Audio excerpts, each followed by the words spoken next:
Welcome, good evening, good afternoon, good morning to all of you, whoever you are. People are still signing on to our 12th webinar in our series of ISSM webinars, and today we will hear about testosterone abuse and sexual health. As you saw in the initial slides before we started, this is our 12-month anniversary.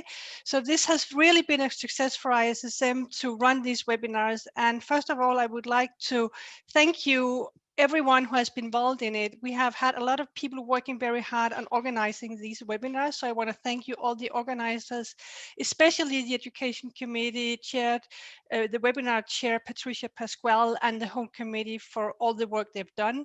Also, our office has done a lot of work here. And finally, I would like to express my gratitude to all the speakers, the moderators, and finally, all of you who have participated in our webinars. So thank you for this. You have all made this a success. The next slide. Just for those of you who do not know the International Society for Sexual Medicine, ISSM has a vision that every human being has the right to a healthy and satisfying sexual life. And we want to carry that out by our mission, which is that we would like to be the most respected and trusted source of information, education, and professional development on human sexual health. And that will be done through the delivery of world-class publications, research findings, online and in-person opportunities for knowledge exchange worldwide. And the webinar is a very good example of the work that we do to fulfill our vision and mission in ISSM. Next slide. So one of the benefits you have if you are an ISSM member, and one of the ways that we fulfill our vision and missions are that we have 4 journals. We have the Journal of Sexual Medicine, Sexual Medicine Opens Access, and Sexual Medicine Reviews, and we also have our video journal. So if you are not a member, consider to become a member to get access to these 4 very, very good journals. Next slide. So by introducing the ISSM and our 12th webinar, I am very happy to welcome Giovanni Corona from Italy. Giovanni is really an expert. He's an endocrinologist. He works at the Hospital of Bologna. He is the president of the Italian Society for Andrology and Sexual Medicine, and he's also the chair of the Scientific Committee of the European Society for Sexual Medicine and an associate editor of the Journal of Sexual Medicine. He has sent a very, very brief CV, but I can tell you that Giovanni is an excellent speaker, an excellent clinician, and an excellent researcher. So it's a pleasure to welcome you, and thank you, Giovanni, for taking your time from your busy schedule to moderate our webinar today. Welcome, Giovanni. So thank you, Annamaria. First of all, I'd like to thank you and all the ISSM for the great job you are doing. Today, we will address a very complicated issue, and we have a great speaker, Tobias Kohler from the US. Tobias is an active member of the American Urological Association and is the current secretary of the Sexual Medicine Society of North America and the head of Mayo Clinic Men's Health position. So he was involved in several talk, national, international, and is the author of more than 250 peer review papers. So during this afternoon, at least in Italy, is going to release a talk on this topic, and we will also have the possibility to interview a patient regarding this topic. So I'd like to remind you that you have the possibility to submit your questions using the Q&A section. So please, during the talk and during the interview, if you want to submit a question, write a question using this specific session. So it is my pleasure, next please, to give the web, not the podium, but web to Tobias to this fantastic webinar. Please, Tobias. Well, hello to everyone around the world. Thank you so much for joining us. And thanks so much to the ISSM and the committee, Dr. Corona, Dr. Giraldi, for the kind introduction and the possibility to speak here today. I'm also really glad and honored to have Chad Shavy, a former patient of mine, join us shortly. But before we kind of jump into an interview section with him, I'm going to give a little bit of a brief overview of steroid abuse or testosterone abuse and what we're going to be talking about today. So by way of disclosure, neither Chad nor I have any relevant disclosures for this topic today. And for the purposes of today's talk, we will define testosterone abuse as people are using anabolic steroids or testosterone to achieve supraphysiologic T levels in the thousands range, right? So normal is somewhere in the range from 3 to 800, depending on who you ask. We're talking about 1,000, 2,000, 3,000 for the purposes of sports performance or aesthetics. And again, some of the discussion today will be based on literature, and some of the discussion will be based on opinions and anecdotal experiences. So we seek to inform our audience today of what are some of the occult practices, the secret practices, motivations, and lifestyle of people who have used anabolic steroids, and how does this overlap with sexual health? I guess, in a broad sense of the term, one of the reasons why some men actually start abusing steroids is to become more sexually attractive, right? To improve themselves aesthetically, to improve their libido, and potentially pick up a partner in the future. So that's a very important thing to think about. And then there actually isn't that much literature on the direct effects of testosterone on sexual health, but we will touch on some areas which are pretty interesting. So if you could advance a slide. So we've got a paradox, and next picture there, we've got a paradox currently in the world where more and more people are using steroids to achieve the picture, the standard picture of David, whereas most of the world is heading in the opposite direction of getting more obese, right? So we've got this increased obesity in the world, but a greater motivation to become fit, get stronger, and look like the ideal body type, whatever we think that is. Next slide, please. So when we talk about steroid epidemiology or abuse, a lot of the data that I'm presenting here is obviously biased towards the United States, but this is a worldwide problem. So when we look at the US, in the 1970s, 15% of college athletes were using steroids. This grew to 20% in 1984. In 1989, some old data shows that 500,000 adolescents were using steroids. Approximately a quarter of NFL and professional baseball players in the United States were abusing steroids back in the 2000s. But of course, the true use and how many people are actually abusing these medications is unknown, but it continues to increase as societal norms and pressures continue to increase of the ideal body type and how people are supposed to look, and muscularity in general. It's interesting if you look at the G.I. Joe action figure, which is like a little doll that is available in the United States. It has muscles now, whereas 30, 40 years ago, that wasn't a thing. Next slide, please. So I wanted to just cover a few direct correlations between anabolic steroid abuse and sexual health.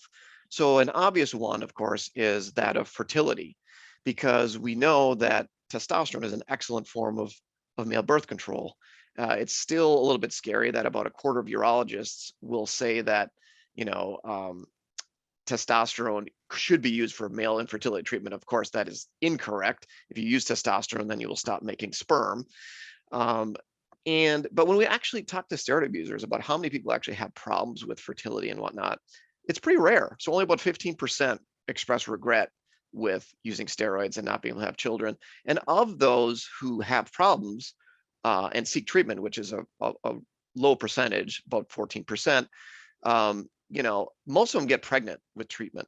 Why is it that this is not a problem? Well, it's because the people who are abusing steroids are using it with some intelligence, and they're using this post-cycle therapy where they're using Clomid, anastrozole, tamoxifen, recombinant FSH, so that they can actually prevent problems with fertility because they're being smart about how they take these medications. Next slide. Indeed, the medical community has a lot to learn from the anecdotal experience of steroid abuse. And so some of the papers that have been written over the last 20 years, we've taken the practices of steroid abusers and just implemented them into medicine, into textbooks. So this is using HCG or using Clomid or using anastrozole, aromatase inhibitors. This has been done for many, many years in the steroid community and can be found in some of the steroid Bibles that people used to use when they're using these things. And now they've just been adapted into modern medicine. So I think it's interesting to not demonize, it's important to not demonize testosterone abuse before we have an objective view of what the true risks and benefits are. Next slide, please. That being said, there are articles like this on the internet, or you'll see this come across on newspaper headlines. The Wrestlemania event is a popular event in the United States where it's professional wrestlers, it's theater, if you will, but many of these athletes are using steroids to achieve a certain body type. And when we look at the participants of Wrestlemania, which happened in 1991, for example, a quarter of these people, which are excellent athletes and they're young, they're dead. And so why is that, right? And there's papers written about this. The very high premature mortality rate among active professional wrestlers is primarily due to cardiovascular disease, right? And when we look closer at this issue, we find that the risk of death is about 15-fold higher. Risk of premature death is 122-fold higher, and cardiac death is 15-fold higher. And it turns out that obesity is very predictive. But we have to be careful not to make an assumption that's the steroid abuse that's causing these things. And part of the problem is that, when people stop using steroids, there's a lot of other behavior that goes along with steroid use, whether it's narcotic abuse, general depression, how people feel, the kind of rock and roll lifestyle that some of these athletes and steroid abusers would have. So it's important that we think about all the aspects which may be actually increasing this risk. Next slide, please. So again, this is off a website called Big Dead Bodybuilders. And you can see on the right part of the screen, the average age of death of these people who, you did this as a living, got very big and muscular, competed in shows, that there seems to be a recurrent theme of death from cardiac causes, sometimes from kidney failure. And we'll get more into this in a little bit. Next slide, please.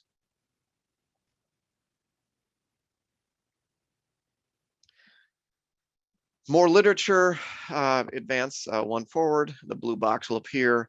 And it basically says that, next slide, it'll say that mortality is 3 times higher amongst people who use steroids than non-users. And again, this often is related to cardiac morbidity and mortality. So there is some stuff out there about increased risk of death with steroid abuse, but it tends to be retrospective, obviously, and it's very difficult to do good studies because it's difficult to get a lot of people enrolling that admit to this. Next slide, please. So it seems that of all the themes that come up when you review the literature on what may cause death in people who abuse steroids, cardiac abnormalities is the most common theme, but again, this is not proven yet, but we do have some signals out there that there are problems with electric signaling and atrial conductivity in steroid abusers, and sudden cardiac death is a thing that happens in steroid abusers. There are anecdotal case reports of elevated lipid levels, there's ventricular hypertrophy, but a lot of these things will normalize when discontinuing steroids. Normal T level aids in endothelial vasodilatation. High dose T level has been paradoxically shown to cause various vasoconstriction. Again, it's not entirely clear as to how testosterone abuse may increase cardiac risk, but there does seem to be a common theme here. Next slide, please. Okay, next slide. Also, sometimes you hear about increased clotting and hypercoagulability. And this study looked at coagulability, and it did speculate, yes, that this is probably a thing, but again, a recurrent theme, we need more data, and we just don't have enough evidence to know that, anabolic steroid use does indeed cause problems with clotting. Next slide. Another interesting one, structural brain characteristics appear to be different in people who do high-dose steroids and abuse steroids. So this is a MRI study that looked at differences in cortex, and they found obvious differences. So clearly there's sequelae to not only steroid abuse, but the lifestyle that may accompany that. And there's a lot more work to be done here. And I encourage the medical community to continue this branch of research, because indeed steroid abuse will continue as societal pressures will remain constant to obtain the kind of ideal body form and advance or excel in athletics. Next slide, please. So this kind of ends my formal description of what the scientific literature has to offer, at least in the last several years, in terms of the true risks of anabolic steroid abuse that we know about or have some research. The next part of this presentation, I'm very excited to share with you, because my former patient, Chay, you see a picture of him here, and if he unmutes and shows his image, you'll see a picture of him now. He looks a little bit different as he's a bigger guy. He came to me when I was assistant professor in Springfield, Illinois, and he said, "Listen, I need help with my testosterone levels because I just quit using steroids and I feel horrible." And so he and I went on a journey together where I did my best to help restore how he felt and normalize his testosterone. But ultimately, each appointment that we had, he taught me a lot more than I could ever teach him. And this is specifically revolving around what is actually happening in gyms. How do people get steroids? Why do they use steroids? What happens when they stop? Who is abusing it? All these kind of things that the practical knowledge that we were never taught in medical school, that you wouldn't know unless you're part of this community. And Chad has been an invaluable resource to me and we gave a talk together at the AUA in front of several thousand people with him sharing his story. So I'm so grateful and appreciative that he's so open and honest with us. And what I like to do is basically, I'll basically ask him questions, and the slides will kind of help guide us through kind of his story and the things that he's taught me. And after we finish this section of the discussion webinar, we'll leave the webinar open for direct questions from the audience, and we'll do our best to answer those as best we can. So Chad, again, thank you so much for participating and welcome. I know you're sitting there in front of your computer, and if you would be so kind, just take me through kind of how you first got into steroids as a little kid and to where you are today in a few slides or a few paragraphs or sentences. Okay. Can you hear me? Yep. You sound loud and clear. Okay. Yeah, it basically says it right here on the screen there. I was playing sports in school, and I was a pretty skinny guy, and my American football coach told me you need to gain about 25 pounds if I want to continue to play American football at a higher level in high school. So, excuse me, I started lifting weights. And to do that, I bought books, magazines, everything I could find to teach me how to lift weights properly, gain weight, all that stuff. And as I progressed into that, I figured out I did well at it. I liked it. So I continued to do it. And then even after that, I decided that actual bodybuilding, more so than the football, was what I was into. And it progressed, like I said, from there. I became a personal trainer while I was still in high school as a teenager, and started training people. And I got into an actual full-scale gym where there was actual bodybuilders, guys who competed, who taught me a lot. So I was learning via books, and then now learning via actual people teaching me, and it just everything kind of went and progressed from there. Hey, Chad, I think you may be covering your phone with your finger, as I see only a blurry image. There you go. There we can see you. There was a message in the chat, so that's perfect. Okay. So yeah, it sounds like you got interested in bodybuilding, and then tell me about the first time that how you were offered to use steroids for the first time, and what that experience was like. Okay. Can you see me and everything's good now? Yep, everything looks perfect now. Okay, outstanding. Yeah, so like I said, I had joined an actual real gym with the guys who were competing in bodybuilding. One of the kids that I went to high school with, he was actually competing in bodybuilding as well. And went to my first show, et cetera, et cetera. Well, one day, one of the guys, and like I said, I'm 18 years old, somewhere in there. And this guy at the gym was probably 28, 29 maybe. And he called me in the back of the gym and he said, "Hey, I got some pills, some steroids, Dianabol. You want to take some?" And at that point, I had been reading some things about Arnold Schwarzenegger and all the other guys, and that's what they did. So I said, "Yeah, man, yeah, give me some of those. I'll take them, and I'll take them." So I took them, took them home, put them in a box under my bed, left them there for a while, and wasn't sure. I'm like, "Oh man, I don't know if I want to do this. This is what am I supposed to do? I don't know if I want to get involved in all this."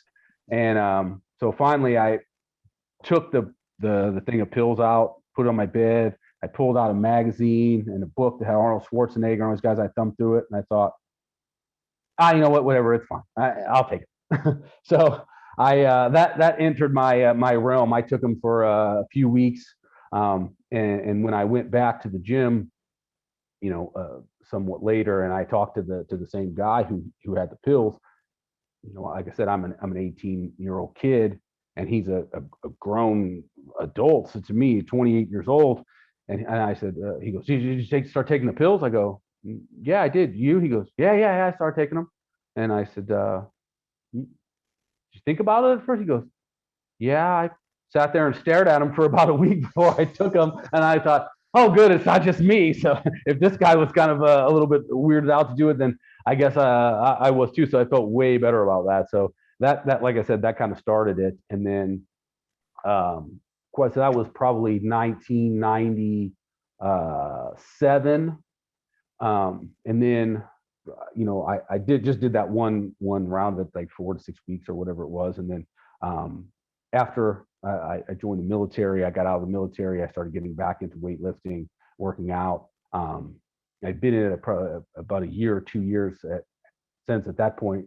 And I decided I wanted to probably pursue bodybuilding as a sport, competitive level, try to get to a high level. And started hinting around to some of my friends who were using anabolics at the time that I need to start learning about it for real. And Sure. They gave me the proper introduction. Luckily for me, they gave me, at the time, this was 2001, they gave me a CD-ROM from a guy who was a chemist who worked for a couple of supplement companies, and it was like I said, a CD-ROM spreadsheet of every anabolic and androgenic steroid that they had available on the market, what it was used for medically, what guys and ladies used it for bodybuilding, powerlifting purposes, what the effects were, what the positives were, what the negatives were, how to dose it, what to stack it with, everything I could think of. So they said, "Do your research, think about this, research this up for quite a long period of time before you decide to go about it yourself and really learn," as opposed to, I hear horror stories now, guys and gals, they hear about it somewhere, somebody tells them about steroids, and then they read one article and they're trying to buy things and use things and do things, which is terrible to me. So I'm glad I had people who made sure to teach me a lot of stuff before I took the plunge into that again, and made sure that I did everything correctly. It sounds like you're pretty thoughtful about whether or not you truly wanted to do this. But I want to go back when you first used the steroids. I remember you telling me you just had tremendous gains in terms of you were a naturally strong person. You gained gains previously before using the steroids, but when you took the Dianabol, you gained something like 10 to 15 pounds in a short burst of time. Is that true? Yeah, yes, that's true.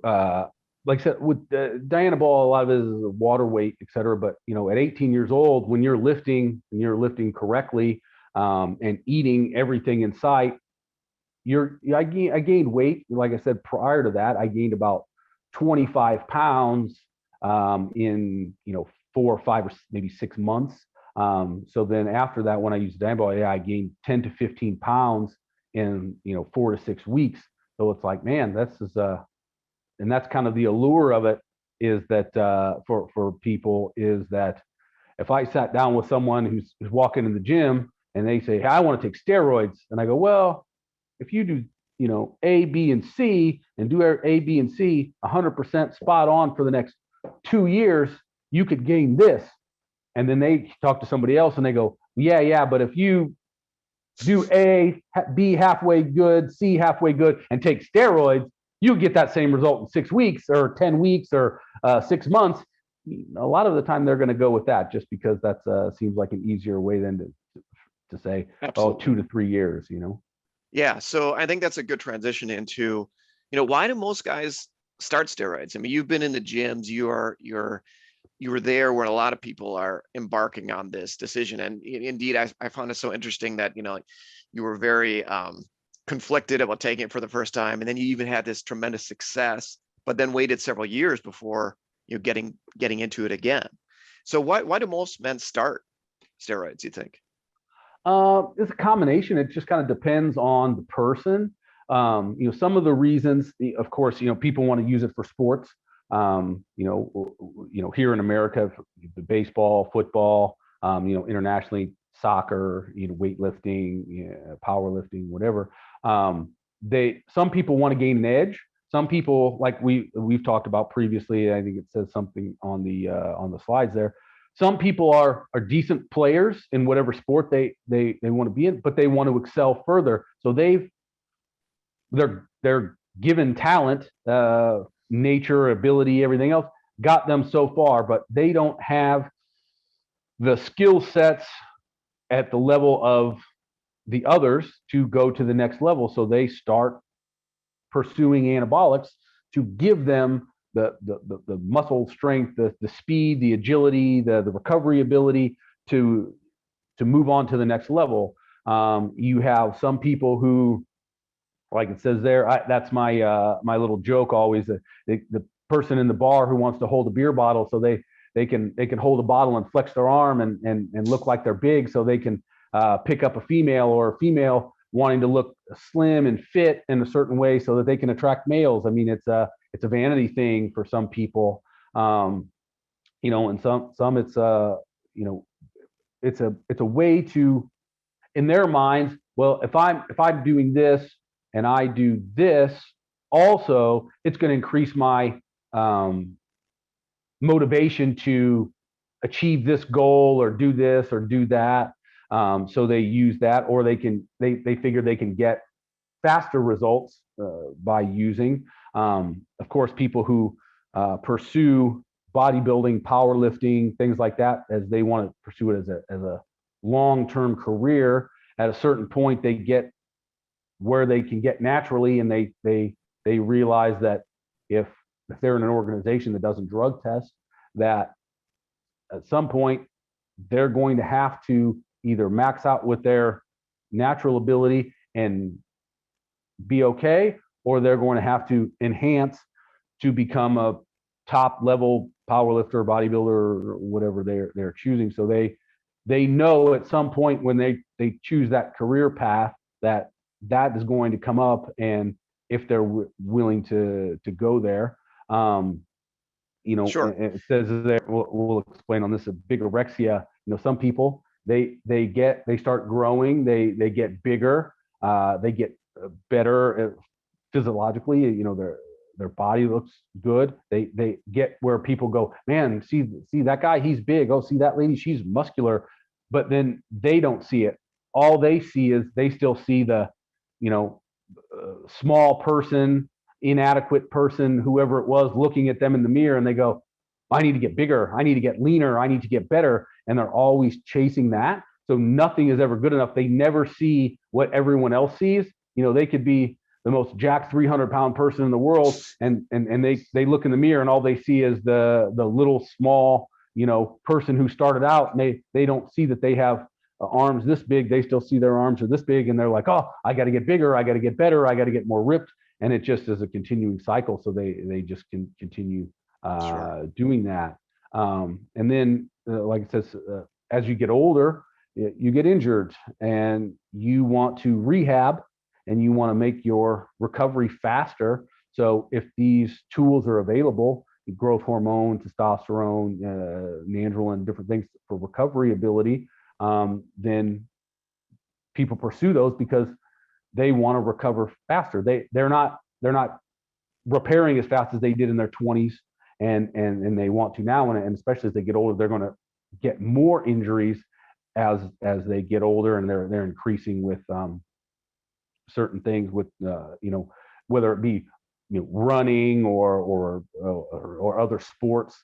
That's where a lot of it gets as you get older, and that's where we see it a lot. I think talking in the professional sports realm, you see a lot more of the guys, and I use guys, but it's ladies, and I just use guys as a general term, but as they get older. So, in baseball, in the UFC, certain things, you're seeing people who are in their late 30s, 40s that are looking to extend their career, or they're rehabbing injuries. Those are the ones that get caught with the, not all the time, but the majority of the time, get caught using anabolics, is because they're still trying to pursue this at an older age, to where they're not, like I just said, they're not recovering as fast. They're not utilizing protein, metabolizing it as much.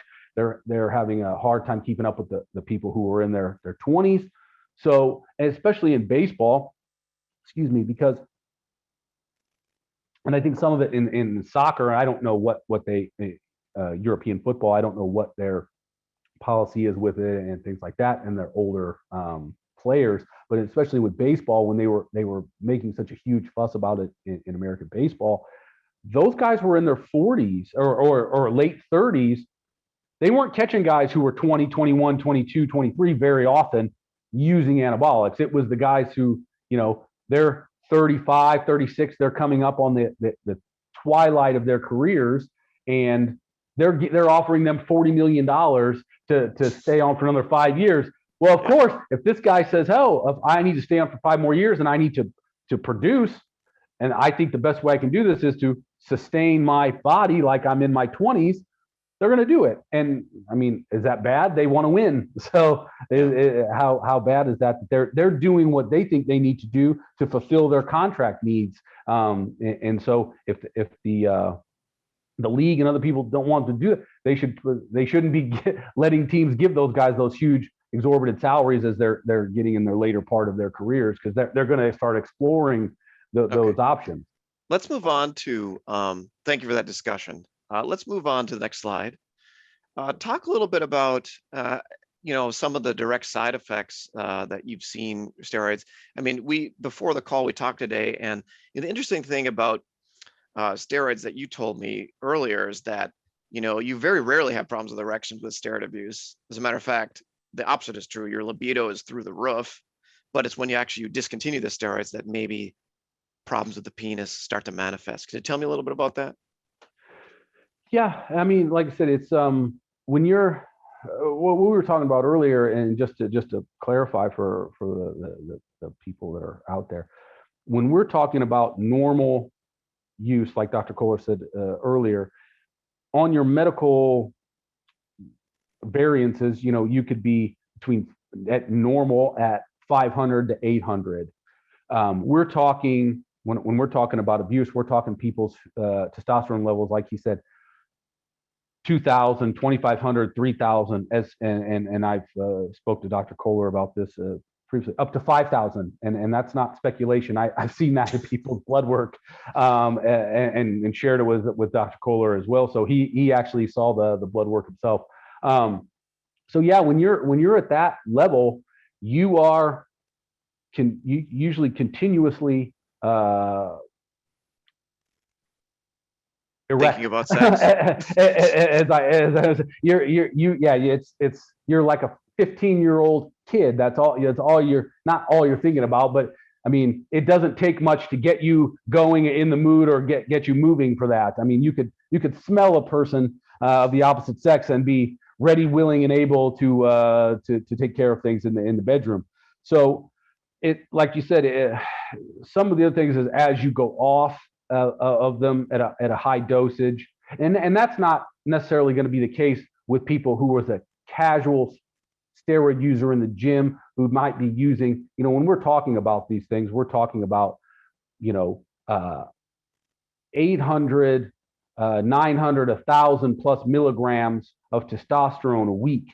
As a casual user, they're thinking they're utilizing a lot of testosterone at 2, maybe 400 milligrams a week. So it's going to be less as someone like that as someone who's utilizing it 800, 1,000 milligrams a week. But you are a walking libido at that point. And then when you stop and cease, if you don't do things correctly, like as you said, HCG, Clomid, most of your smart folks who are utilizing anabolic know what they need to do when they're coming off, and they utilize it and they're prepared. You have your casual people who don't, and that's what I see a lot of in just your basic, what I call gym bros, gym rats, whatever. They hear about steroids, they Google it a couple of times, they get on it, they stop, and then they're like, oh, well, my libido shot, this happens. Well, because they weren't doing the research to know, well, when I go off, I need to use this, and I need to use this, and I need to use this at this amounts, et cetera, et cetera. So they're going to be the ones with the libido crashes. They get their libido crashes, their T levels crash. They get depressed. They have all these side effects because they didn't do the research that they should have, and that's kind of the bad side. They're only doing the positive research and not what could happen. Sure. Like I see a question in the chat there. What is PCT? That's post-cycle therapy. So any kind of medications you're going to use to help counter the effects of the nadir of testosterone use. So, you've talked a little bit about, libido being very labile and having large swings with high or low levels, and problems with erections are rare. Tell me about roid rage. Is that a real thing? Or do you think that people with high T levels are more angry, or is it a personality type? I want to touch on the test flu thing real quick, because there might be people who don't know what that is either. Is if you inject too much testosterone at one time, or it could be testosterone, it could be you're using a stack or a cycle of anabolics. So you might be using 2 or 3 different things at one time, and you utilize too much in one shot, or you don't inject it correctly, you can get what we call the test flu, which is basically symptoms of the flu. You get cold chills, body aches, headaches, maybe even a little bit fever, your redness in the injection site for maybe a day or 2 days until everything cycles through and gets out of the, you might get a knot in there. And then once everything breaks up, you go back to normal. So that can happen. So that's what we mean when we say the test flu. The roid rage question, I always say it's a personality thing. I know people who are fantastic people, males, females. They are great. They are wonderful people.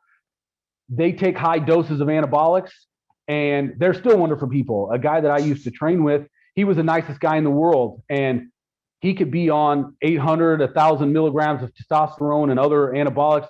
You could walk up and punch him in the face, and he would say, "Man, that was kind of mean. I don't know why you did that. That actually hurt. And we should talk about this. Let's sit down. Maybe we should have some tea and talk about why you were mad at me and if I did something." And there's other people that you are on their machine at the gym and they're freaking out, yelling, screaming. But a lot of it is their personality. They're high strung. They're like that all the time. And so you're adding high amounts of testosterone to that. Like I said, in there as a teenager, if teenagers, males who have high amounts of hormone levels, that's, the joy of being a teenager and the joy of raising them, And so if you tell your teenager they can't go to a concert or they can't take the car on Friday night, what do? They yell at you, they scream at you, stomp down the hallway, slam the door, tell you you're the worst parent in the world and they live in a prison and this is horrible and all these things. Well, it's the same thing, kind of like roid rage is.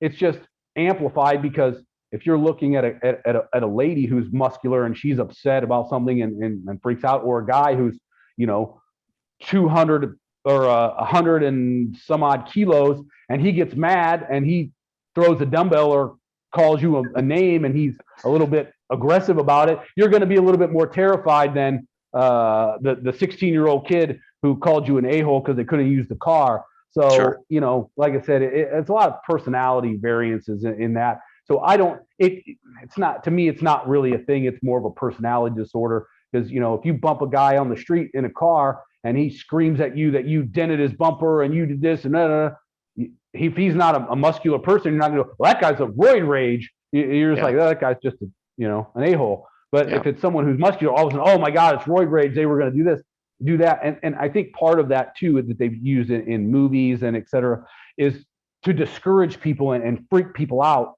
Oh my God, this guy's on this much testosterone and a girl told him no in this movie, and then he freaks out and smashes a room, or he didn't make the team, so he smashes a car window. That's because they want people to freak out and go, oh my God, why would someone do that? Oh, we don't want to use steroids because that will turn us into some kind of monster, which that's not really true. All right, let's move on. Thanks for that. Let's cover this next couple items relatively quickly because there's some really important slides that I want to get to before we get to the Q&A.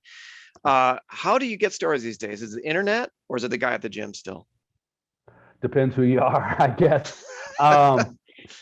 You can still get them from the guy at the gym.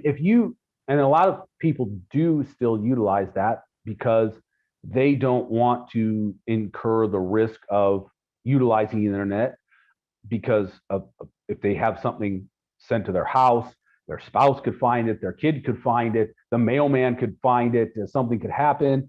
But also they don't know which sites are legitimate and which sites are producing good, what we call UGLs, underground labs. So most of the time, most of the stuff you're going to buy off of the internet is going to come from an underground lab, which could come from a source which is good, cleanly. They might be involved with a compounding pharmacy somehow, some way, or it could be some guy that makes it in his kitchen in his coffee maker and he's bottling up and sending it to you. So it's may not be the cleanest thing. So you don't know which, or it could be nothing at all. It could just be, oil, just, that you're going to inject. So you don't know. Right. And this is quality control. So the guy at the gym, if he has it and you just walk up to him and go, hey, I heard you can, help people out. So if you could get me this or that, but then you're also at their term of what they can get you and things like that. Sure. So it's kind of just depends who it is. You're more upper echelon people. They're going to get compounding pharmacies. They're going to have prescriptions. They're going to be going through rejuve clinics, things like that. So let's go to the next slide. So I know these are some of your accomplishments. You worked with a lot of professional bodybuilders. You won some competitions. You ate a tremendous amount of food to help support muscle growth. That's one thing I learned from you. So you have to eat a ton if you want to get huge. Let's go to the next slide.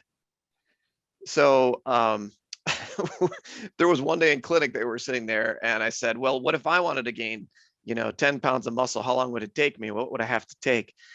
And you kind of looked at me and you're like, oh, Kohler, you're really scrawny and small. And so it'd take you about a month. And this is the regimen that you'd use. And I was like, oh my gosh, that sounds incredibly easy and affordable. But if we go to the next slide, we'll see that as people get more serious about steroids, they start to take these just crazy combinations of all these different things. So this is from a book chapter that article that we wrote together, and it talks about some of the combinations of medication that people take. On average, the average steroid abuser, how many medicines are they on, do you think? And how many people are using like more than 5? Just briefly. It depends on the level of the person. If they're the casual gym person who just read an article and they want to get on steroids, they're probably going to use 2 things. Most of the time, if they don't know a lot, they just read something, heard something, they're going to come in and they're going to ask someone, they're going to say, hey, I want to get some D-bol and DECA or some Test and DECA, which would be a nandrolone and the decanate. I'm going to use a lot of what we call, not street terminology, but just, because that long time ago, that used to be the names of them in when they would be prescribed. Now it's, they have different names, et cetera. But like Winstrol is stanazol, so we call it Winstrol or Winnie or whatever you want to call it. But so just a casual gym person, a couple of things. They might be on some Dianabol. They might be on a little bit of Test, and maybe some DECA. So 3 things: 1 oral, 2 injectables.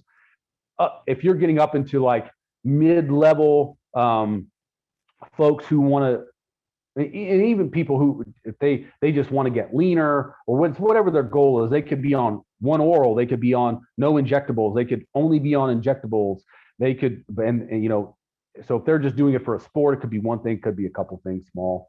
When you're getting into like powerlifting, high echelon powerlifting, bodybuilding, yeah, you're talking usually at least 3 to 5, maybe 6 things at one time.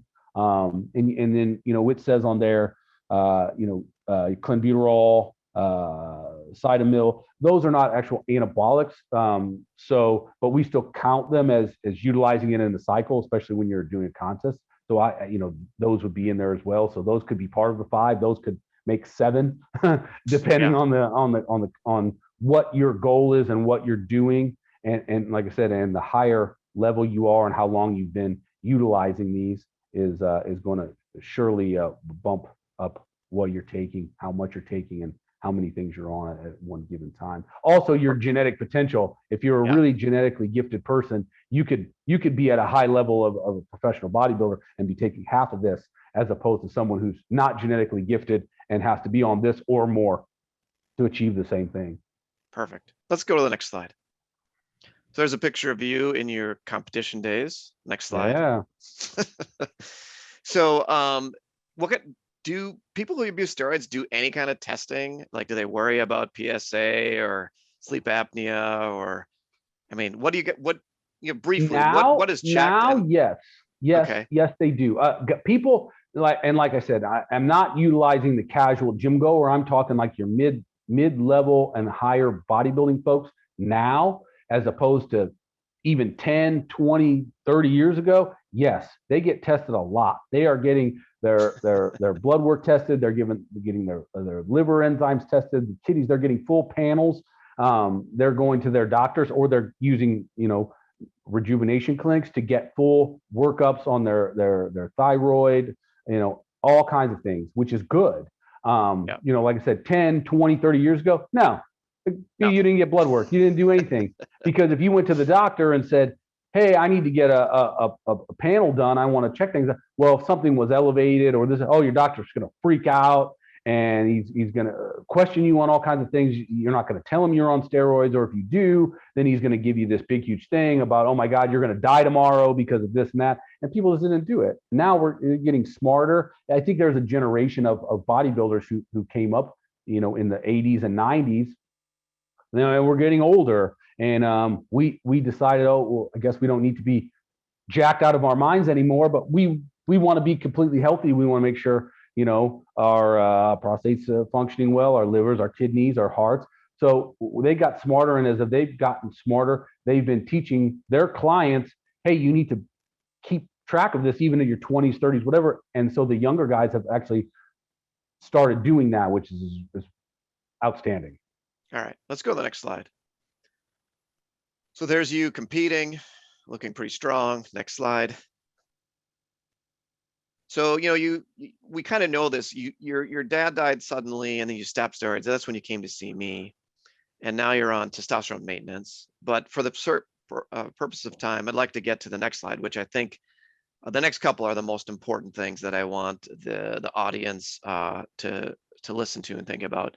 So, in your opinion, Chad, what are the real risks of anabolic steroid abuse? Like, what are you worried about? And you see this list of stuff here. What is the most important thing? I mean, the risk is always there for anything, and I tell people this all the time. It's a risk to reward factor. If you're a casual person who wants, like we said, look good in the bar, flexing, holding a cup because you want to attract a male or a female or whatever, and you come to me as me or as a trainer or anything and say, hey, I want to get on some steroids because of this, I'm going to be like, nah, man, it's not worth it. Don't do it. If you're going to chase a dream of becoming the strongest guy in the world or strongest female in the world or whatever, and you need to do that to achieve this goal, okay, yeah, I can see where you would want to do that. And there's a risk to reward factor on that. And you could like I said, if you're taking high doses, you're pretty much going to be on TRT for the rest of your life. And that's what I tell people a lot of the time. Your males, you're going to look at monitoring that for the rest of your life. It can be a pathway to harder drugs because just the lifestyle of that. If you become super strong, you can have problems with your joints. You could injure your back, your knees, tear a quad or a bicep, or these injuries happen, especially in this lifestyle, especially with your pro wrestlers. And then they start popping pills to cover the pain so they can keep training, and then that can lead to that. Kidney problems from insulin. Nubane is an injectable painkiller, so that's one that used to be very prevalent in the 90s, early 2000s. I think now it's oxys and different things. Liver problems, like I said, high doses of oral steroids, and that's a lot of times where people are not taking proper supplementation during and after that. They have problems with their livers. Same with the kidneys. People are getting smarter. There's way more supplements out now that can help that. But if you're doing it and you have some kind of issue with that, I mean, that's going to be, like I said, one thing I want to point out, kidney problem or liver issues that lead to dialysis or something is not fun. So you really got to pay attention to things like that. Yeah, the two things that struck me that you've told me before. Number one, like, this stuff gets expensive, which leads to some illicit behavior to try to afford this stuff. Two, this is kind of a gateway drug into other kind of more aggressive behaviors of other, controlled substances. And the other thing, which I think is super important, is that this concept of a new set point, so that when your testosterone level is at 3,000, your expectations of your erections are essentially 12 out of 10. Your expectation of your libido is 13 out of 10. Your expectations of your energy level is that high. And then all of a sudden you stop, even though you're quote unquote normal, you feel horribly. Is that something you experienced? Yes. Like you just stated, if your level's at 2,000, 3,000, and you're used to getting an erection 13 times a day, half the time for no reason, and you're having sex with your partner, 2-3 times a day, and it goes to, once a week, once a month, it causes an issue. It can cause an issue within yourself and mentally, and that's where people get, what I use a quotation fingers, addicted to the anabolic. Excuse me.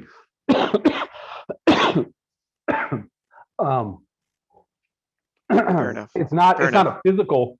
It's not a physical addiction. It's mental, because they're used to feeling a certain way, and now they're not. So they're like, well, yeah, I said I wanted to get off, but I'm used to this. I know a person specifically, they come off of anabolics, and they're coming off as using 500 milligrams a week because he likes to have sex with his wife 3 times a day. And if he comes completely off and uses HCG Clomid, he might only be once a day, once every couple of days, and he can't handle that. 3 times a day, he's got to have sex with his wife, because that's what he wants, and that's what he feels, manly at, I guess, normal. And he feels that if he doesn't, something's wrong with him or something. So he has to do that. And I've had the conversation with him a million times that he needs to get completely off, and HCG, Clomid, All right, let's move on. And a lot of people do that. So, next slide. but like you said, yes, that does happen, and that's where we come into the sexual medicine, sexual function part of this, is because we want to get people back to utilizing replacement therapy to get them to a concept of a better normal than what a normal is, or normal to them, which is going to be different from most of it.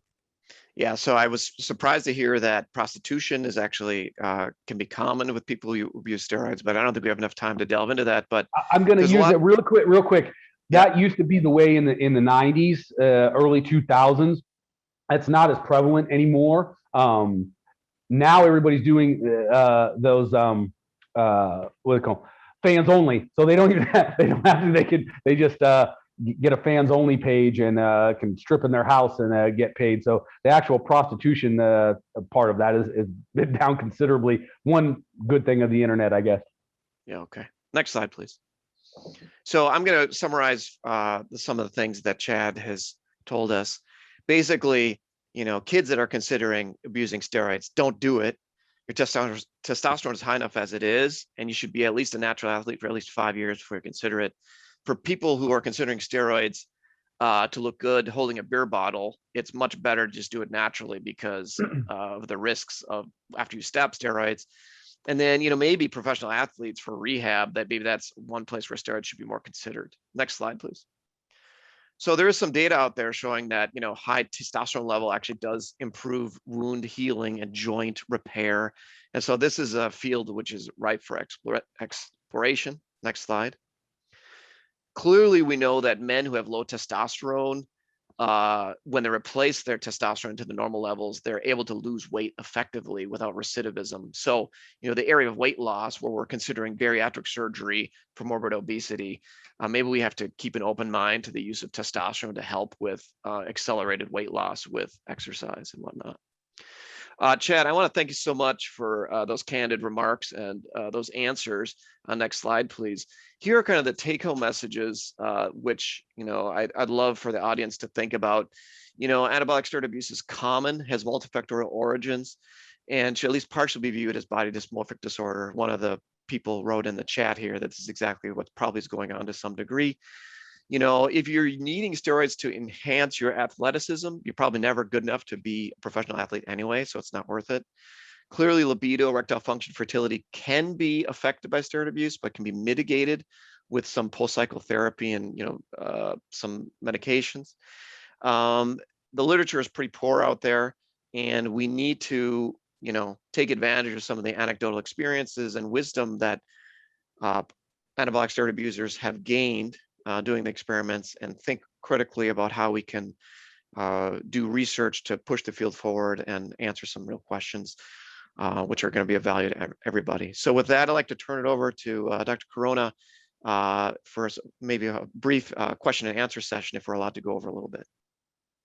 So thank you for this fantastic talk. Thank you, Tobias, and thank you, Chad. Especially for giving your experience. There are a lot of questions. Try to summarize them. The first one is related why cyclic therapy is preferred than chronic therapy, or chronic use or abuse. So why cyclic treatment rather than chronic treatment? Why seek what? Cyclic, just one period, stop, and then one period. Yeah, we can. There is a lot of time when you can do that for therapy, where if you can get your testicles to start utilizing themselves again, what I call awaken after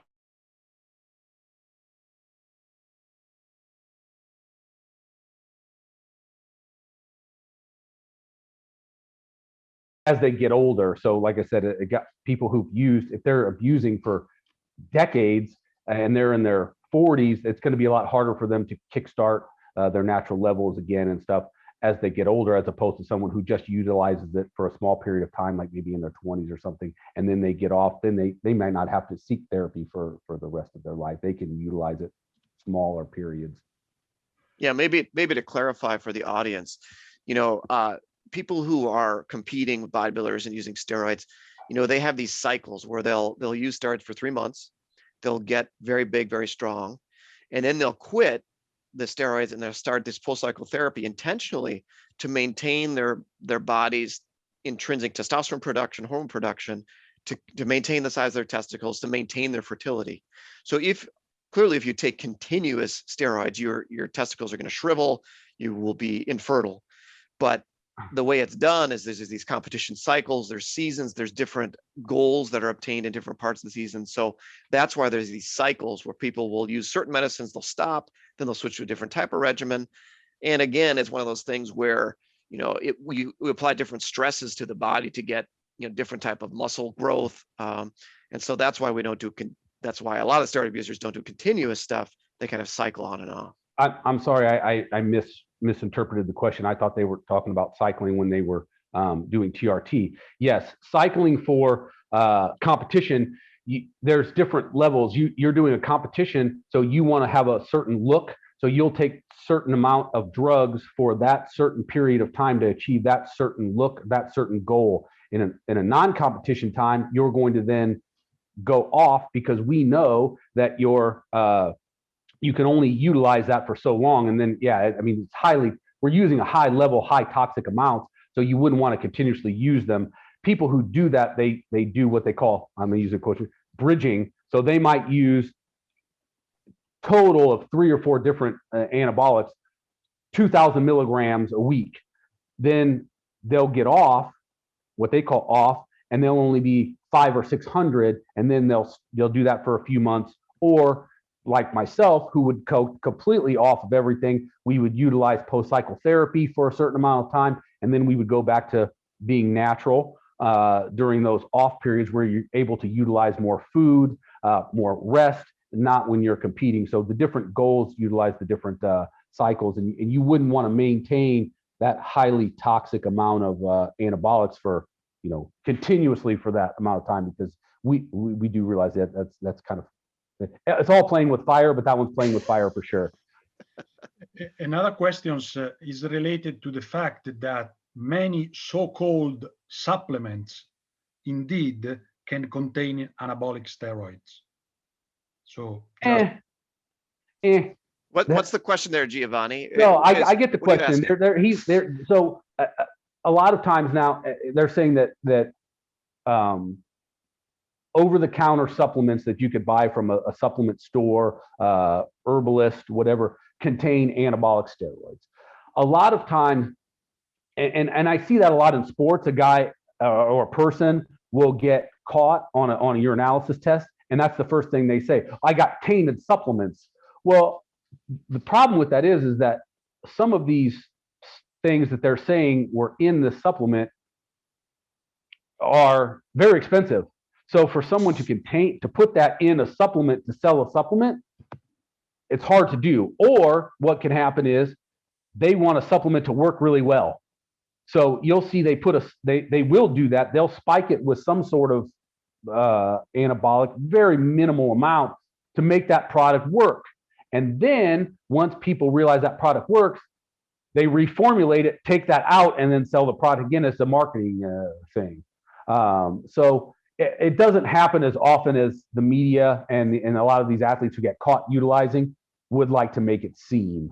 So it's pretty rare, and especially like a GNC or a place like that. Most of them, they test their brands, they test heavily, so they shouldn't contain something like that. It's just off brands of, like I said, startup companies or something. But I find in most of the people within the industry who know what they're doing, what the products contain, everything, realize that it's very, very, very, very rare. Another question: why so important symptoms after cessation, after stopping the anabolic steroids? Why so many symptoms? What are the symptoms of stopping? Such as erectile dysfunction, for example, and low libido, just after stopping the drugs. Yes. When you're well, how does that happen? Yeah, because you're utilizing these at a super high level. So then after those drugs metabolize out of your system is not going to be that they're not in there. So you need to, and what happens is when you're, especially with testosterone, when you're utilizing high levels of testosterone or you're injecting, really any levels for a certain amount of time, it shuts off the receptors from the testicle to the brain to produce. So you no longer produce testosterone yourself. It's being injected, so the receptors shut off. So your testicles are no longer producing the testosterone. It's all being injected. So your body knows that it's coming from an outside source. It does not need to produce it. So when you stop utilizing it, you need to kickstart your body into realizing, oh, we don't have this influx of this foreign source anymore. So we need to start working again. So it's basically, well, I like to say, you're making your testicles come out of hibernation and rework again after being dormant for so long. When you're injecting the outside source, they no longer work. And finally, the last one, I think, what do you think is the relationship between dysmorphic body disorders and the use of anabolic steroids? So I mean, do you think that bodybuilders and people who are taking anabolic steroids can suffer in some way of, cannot well accept their body in some way? A good amount of them, yes. They have it, and there's a lot of people, and this is just people in general, because I deal with it all the times being in the fitness industry. People come in and they have an exorbitant amount of thought of what they feel their body looks like. So meaning they don't look very good, and when they come in, they go, "I look amazing. Look at me. I'm the great. I'm this. I'm that. I'm going to win 100 physique competitions because I look amazing." And then they go and get last, and they can't realize why they got last because they think they look amazing. Then you have the other end of the spectrum, which is people who look really good, but they, in their mind, they never see that they are getting bigger or better because they just have something that themselves inside that they can never, they don't see that they're growing or getting bigger or bigger or bigger or bigger. And so they're like, oh, I look the same. I'm not getting big enough. So yeah, it happens. It happens a lot, but it happens on both ends of the spectrum, which is like is kind of interesting. I see it a lot too with people who used to be heavy, very obese people, and they lose weight and get somewhat in shape. And then in their mind, they're a cover model for Sports Illustrated or something. And, you know, they can't understand when they go to these physique competitions why they don't do well. So like I said, now I see a lot on both ends of the spectrum, more on the opposite side. So thank you very much for this fantastic webinar. I think it's time to give the words to Annamaria for closing remarks. Thanks again, Chad. Thanks again, Tobias. Please, Annamaria.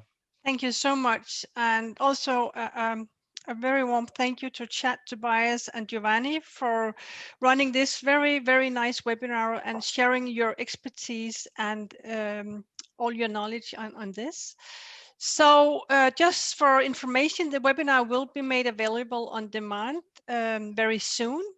We also will have a webinar next month, and that will be organized with WPATH, the Transgender Healthcare Organization, and will be on transgender adolescents' health, the role of puberty suppression. So we will still be talking about hormones, but with another focus. So I want to thank all of you for participating. I want to thank the faculty, and please stay safe, and I hope to see you in a month. Take care.